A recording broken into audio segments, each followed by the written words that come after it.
In today's video, I am going to be talking all about some incredible gourmand fragrances. So if you like the sound of that, then please do keep on watching.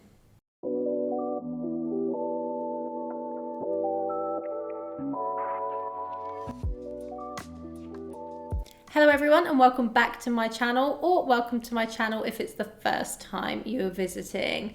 Thank you so much for joining today. As I already mentioned in the intro, today's video is going to be all about gourmand fragrances. And I feel like I've picked out a good variety of different types of scent profiles within the gourmand category. So without further ado, let's get started on the list. The first gourmand fragrance that I want to discuss is from the House of Oud, and this one is What About Pop? And I feel like this is one of the most gourmand fragrances in my collection. It is quite unique. I do not have anything like this. And if you like the sound of caramelized popcorn, then this one is going to be for you, because through and through, that is exactly what I get from What About Pop. It just smells like caramelized popcorn or brown sugar popcorn, if that's a thing. It's a little bit buttery too. It's sweet, but it almost has a slight, very, very slight burnt tinge to it. And then you're getting lots of that popcorn. I am totally here for this fragrance. Like, who doesn't want to smell like buttery caramelized popcorn? Now, there's a time and a place where I would wear this type of fragrance. I would have to be in the mood for it. But when I do wear What About Pop, it gives me the best feeling. It makes me feel really happy. And yeah, it's just super, super delicious. I would highly recommend you get a decant of this one first before blind purchasing it.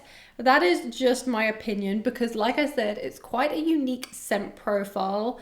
I don't think it will be for everyone. You really have to enjoy that popcorn vibe. You have to like it sweet too. But I'm a big fan of this one. Of course, it's in my collection. The bottle helps too. It's absolutely stunning. But yeah, definitely one of the most gourmand fragrances in my collection. I would love to hear your feedback if you've tried What About Pop. Let me know what you think about it down in the comments. Let's switch it up a little bit. So next up we have Acro Awake, and this is a coffee-based fragrance. Now it is gourmand, but it's not a super sweet gourmand, which is why I'm going to mix up the fragrances throughout this video. And this is a very realistic coffee and cardamom scent. Absolutely incredible. Again, I need to be in a certain type of mood to wear this one. And I feel that way about most gourmand fragrances, to be quite honest with you. Very, very strong on the coffee and the cardamom. It's not a lactonic coffee in any way. So you'll see quite a lot of fragrances on the market that are a little bit more of a milky coffee vibe. Whereas for me, this is more of a black coffee with a side of cardamom cake. There's a little bit of lemon or citrus up top too. Yeah, it's not necessarily cakey, but I get kind of a cake vibe. Very, very unique, very potent. So I had a 30ml size bottle of this one before now having the 100ml size bottle, and me and James absolutely love this one. It is definitely in my top 2 or 3 coffee fragrances, and highly recommend checking this one out if you want a coffee fragrance that's not too creamy and not too sweet. So that was Acro Awake. Switching it up again to a super sweet gourmand, very fruity, and it is from Profumo di Firenze, Buontalenti. And this one deserves all of the love it gets in the community. Such an incredible gourmand fragrance. Sweet, it's fruity, it's a little bit cakey. There's a cookie note in here. I actually pick out quite a heavy banana note. Caramelized banana, fruit salad, soft cookie. You know when they just come out of the oven and it's like ooey gooey in the middle, and then there's lots of fruit on the top, including banana. Add on some whipped cream too. This is the vibe that I'm getting from Ubuntu Elenti. I think it's actually a great fragrance for the summer too. It's fun, it's flirty. I would say it's unisex, leaning feminine, just my personal view on it, just because it is so sweet and sugary. And it's a very kind of young and energetic fragrance. There's a hefty dose of toffee and caramel in the base, lots of fruity notes as I've mentioned. You've also got lots of vanilla in here, there's whipped cream, just delicious. Highly recommend checking out Buontalenti if you haven't already. Next up, we have DS and Durga Pistachio. Now this year has definitely been the year of pistachio in fragrances. Last year it was cherry. Pistachio is definitely quite popular right now, and even new fragrances that are still coming out are pistachio dominant. When I saw that DS and Durga were releasing a pistachio fragrance, it was either last year or the year before, and they released this in a limited batch. I believe it was 50 units, and then they've done the full release now this year. I think it was this year. And they listed the notes as pistachio, pistachio, pistachio. So I had no idea what this would smell like. I guess I wanted it to smell like Laura Mercier's Creme de Pistache, because that was one of my favorite ever pistachio fragrances. So sad that it got discontinued. But upon first sniff, I was taken aback a little bit because I wasn't expecting what I got from this fragrance. It's actually more of a dark and mysterious pistachio to my nose. It is gourmand, but it's not overly sweet at all. It is heavy on the pistachio. You're getting a little bit of cardamom in here, or at least I'm getting a little bit of cardamom in here. And then I pick out quite a bitter dark chocolate note, which is why I say this is more of a dark and mysterious pistachio fragrance. And if you don't like your fragrances too sweet and you like the sound of pistachio, this is one you absolutely have to try. And I remember saying this to my friend Ali when we were at the launch of the pistachio fragrance. I perceived this one to smell a little bit like mint chocolate ice cream, but with some pistachio in there. I know that sounds a little bit odd, but that initial impression really did give me mint chocolate ice cream, mint dark chocolate ice cream with a sprinkling of crushed pistachios. Absolutely gorgeous, but yeah, just very different from what I was expecting. Now I've had more time to sit with it, wear it, I can really appreciate the scent profile, but it is quite unique. And you're going to have to go in with an open mind and realize that this is not going to be a sweet gourmand pistachio, more of a dark and mysterious gourmand pistachio. So leading on to the next fragrance, I wanted to talk about Kayale's Yum Pistachio Gelato, because these two fragrances are extremely different. So yeah, the fragrance I just spoke about was of course DS and Durga Pistachio. So moving on to Kayale's Yum Pistachio Gelato 33. I don't think I've seen as many mixed opinions on a fragrance as I have on Yum Pistachio Gelato. This one is all over the place in terms of reviews and how people are perceiving the notes within this composition. And I have already reviewed this fragrance, but I can compare it to Pistachio by DS and Durga, but also give you some further impressions on this fragrance now I've had it a lot longer in my collection. So for those of you that like your sweeter gourmands or your floral gourmands, then Yum Pistachio Gelato will be for you potentially. Please do try and get a sample of this one before you buy it. They do sell 10 ml travel sizes. And I feel like this fragrance is very unique because there's not many floral gourmands on the market, and this is how I perceive this fragrance after wearing it a little bit longer. Now, I am in the camp where I do get the pistachio from this. I do get the gelato. I personally find this sweet. Some people don't find it sweet at all, which blows my mind because to me this is a sweet fragrance. And on the skin, you do get a blast of that bergamot in the opening, which is giving it a freshness. But I definitely wouldn't call this a fresh fragrance. That's just my personal view on it. And I am getting the sweeter notes in here too. Let me just smell it from the cap. So yeah, as soon as I smell this, I am getting pistachio. I'm getting vanilla. It's sweet. I'm getting a little bit of that rum, but then I'm getting some beautiful florals in the background. Now, I wouldn't call this a floral scent, but it kind of just ties in with those gourmand notes. Now, I find this kind of edible smelling. The florals kind of stop it from being super edible. But that being said, there's many cafes now where you can go in and you can order, let's say, a rose latte, or you can have like rose cake. That is gourmand, right? But yeah, it's sweet. It's smelling edible to me. It's kind of ice cream slash gelato slash a little bit cakey. I'm getting marshmallow. I'm getting a light whipped cream in there. But like I said, and you probably know this already, very mixed opinions across the board on how this one smells. So please do get a sample of it before you buy it. But I think this is a really great gourmand fragrance from Kiale. And I wanted to compare it side by side to the S Durga Pistachio, just in case you were curious, because they released within, I believe, a month of each other.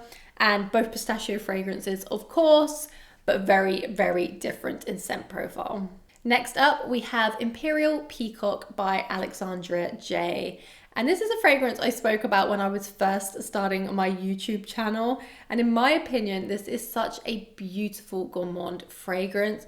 It's elegant, yet it's still gourmand. It's sweet, but it's not too sweet. It's got lots and lots of vanilla in here, and there is also tonka bean. But because there is a rhubarb note up top, that rhubarb is slightly sour and cuts through some of the sweetness. It, to me, is just super, super delicious. Makes me extremely happy every time I smell this one. It's a little bit almondy too, but I wouldn't say it's like marzipan smelling at all. Mix that in with the tonka, the almond, the rhubarb. Really is delicious. There's a light dusting of cinnamon. It's not too much at all, but it is the perfect amount. Adds to that gourmand quality. And there is some heliotrope in here too. But I wouldn't say this is super powdery. Very light powdered feel to it, if anything. It would be like a light dusting of sugar has been all over this. But if you like your vanilla fragrances and you want something a little bit more unique, you like the sound of the rhubarb, the almond, the tonka bean, then I would highly recommend trying to get a sample of Imperial Peacock. I know it's probably quite hard to find, but it is such an exquisite fragrance, truly projects so beautifully. The scent bubble is intoxicating anytime I've worn this one, and I personally don't need to spray a lot of this one. You probably already know, if you watch my channel, that I am an undersprayer. I suffer with migraines. I'm not going to keep talking about it, so I don't wear a lot of perfume when I do wear it. I'm not, you know, a 20 spray kind of girl. I'm actually more of a 2 to 4 sprays. I know some of you are probably going to be like, Hayley girl, what are you doing with your life? But I gotta do what I gotta do to still have this passion of fragrance and also dealing with my migraines. It is what it is. Anyway, I don't want to distract from the beautiful fragrance that is Imperial Peacock. The bottle is exquisite too. The whole presentation of this collection is exquisite, and this is a very gorgeous vanillic gourmand. Next up, we have Tabit by Tiziana Terenzi, and this bottle is so reflective. The packaging is phenomenal, and the presentation that this came in too had like a little light in the box as well. Super, super cool. Now, if you really love your sweet, fruity fragrances, then Tabit might be for you. This one, to my nose at least, is extremely sweet. There is a cotton candy note in here, which really intrigued me, but there's also a note of sand, which I find quite interesting. I'm actually wearing this one today.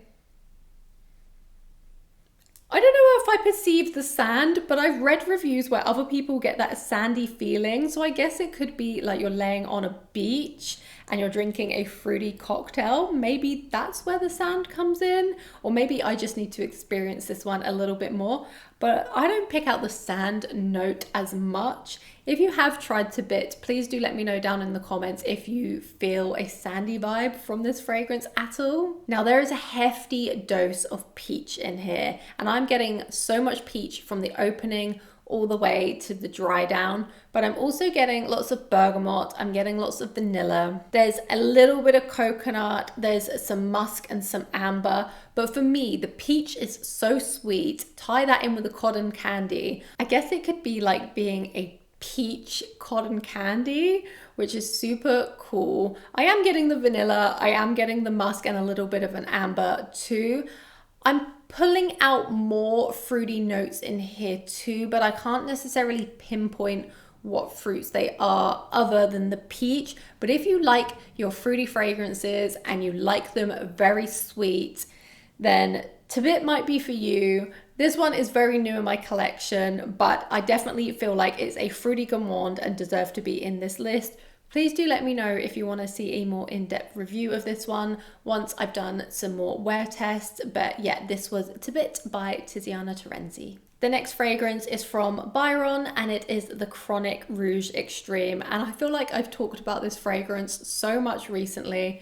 I am sorry if you watch all of my videos because you're probably thinking, Hayley, not the Chronic Rouge Extreme again. However, this is a gourmand fragrance. It needed to be in this list. I absolutely adore this one.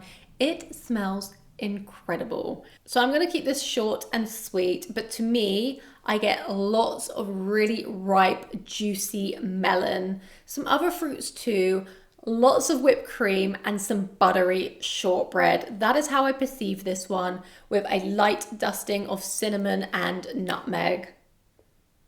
This is so delicious.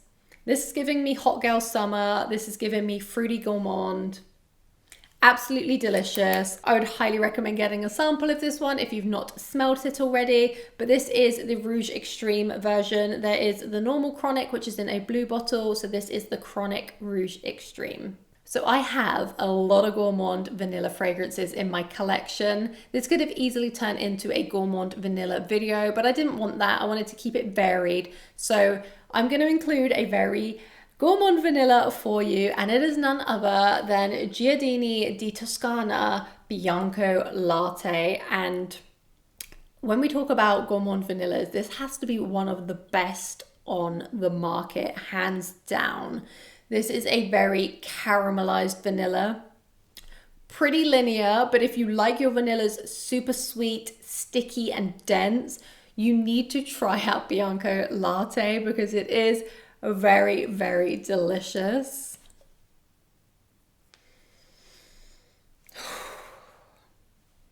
I don't think I would wear this in the high summer. So at the moment in the UK, it's really, really hot. But wow. This is so good. I can't even tell you. But I do love vanilla fragrances, and I do like sweet vanillas too. This is caramel. This is vanilla. This is tonka bean. This is honey. But mostly this is caramel.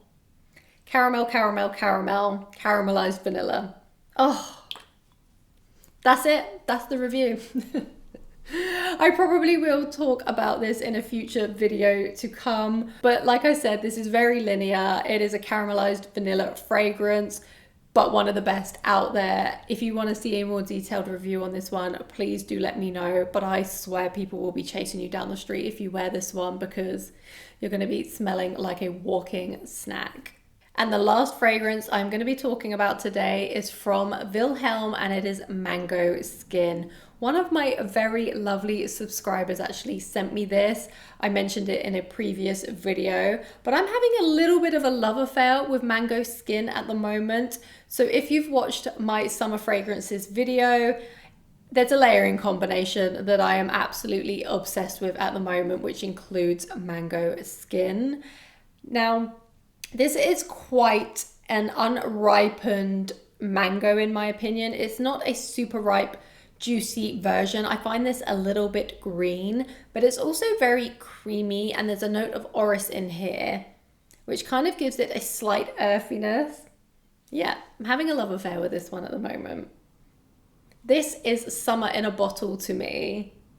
I'm definitely going to be taking this on vacation, or I'm pretty sure I'm going to be taking it on vacation. I need to have a look at my fragrances. But mango skin is, I guess, what the name suggests. So I wouldn't say this means mango as in like mango on your skin. I guess it's the skin of a mango, if that makes sense, which is where the greenness is coming from. But this is sweet too, because there's an icing sugar note within the composition.